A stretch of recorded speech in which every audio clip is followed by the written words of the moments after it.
Here is a sage piece of investment advice you might not usually find in any tip sheet, newsletter, or thoughtful weekly column on capital markets.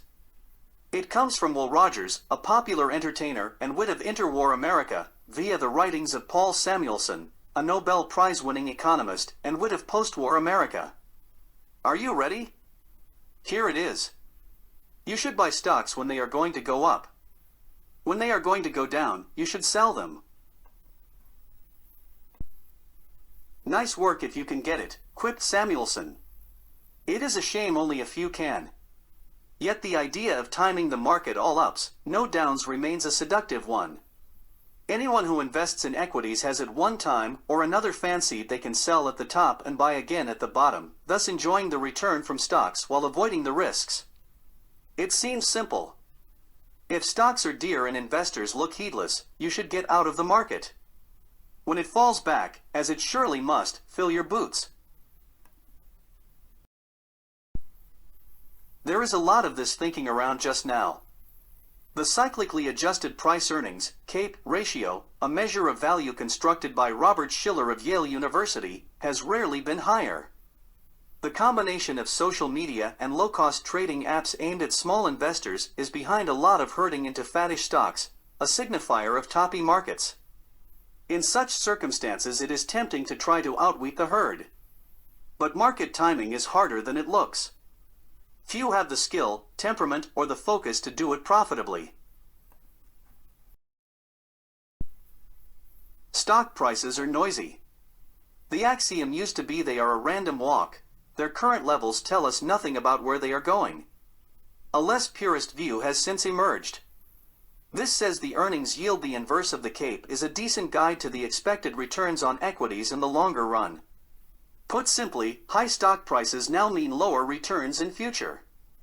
At today's CAPE, expected returns are well below the long-run average, just as they were in the late 1920s and the late 1990s, see chart.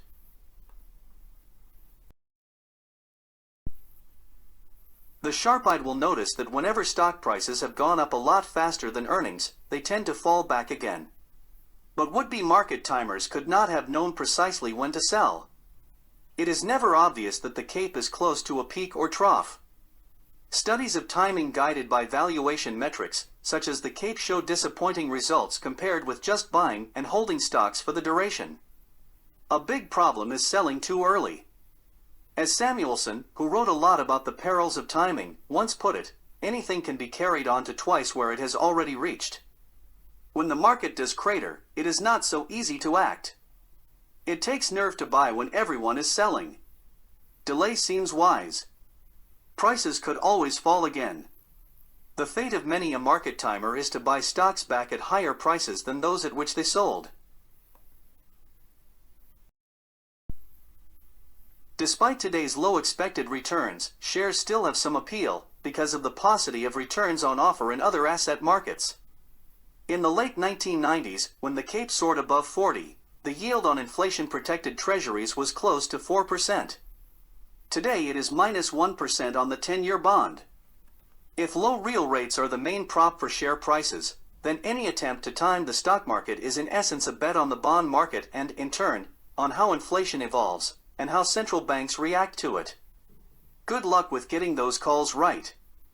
The forces behind the decades-long decline in real interest rates and quiescent inflation are not well understood even by people who have spent a lot of time thinking about them. It is hard for most investors to make judgments about whether, when and how quickly these secular trends will go into reverse. Yes, there is something screwy about negative real bond yields. In America they are a novelty. But in Europe and Japan they have lasted for far longer than many people thought possible. Agnosticism about their future path is probably the best policy. It would be lovely to have ups without downs. But investment rewards generally come with risks. The advice from market timing skeptics like Samuelson is of the mom and apple pie kind. Sell down your stock holdings to the sleeping point, where you can rest easy at night. Spread your bets widely across stocks and geographies. Stock markets outside America have lower CAPE ratios and higher expected returns. And remember, timing is a snare. If there were reliable trading signals, everyone would follow them.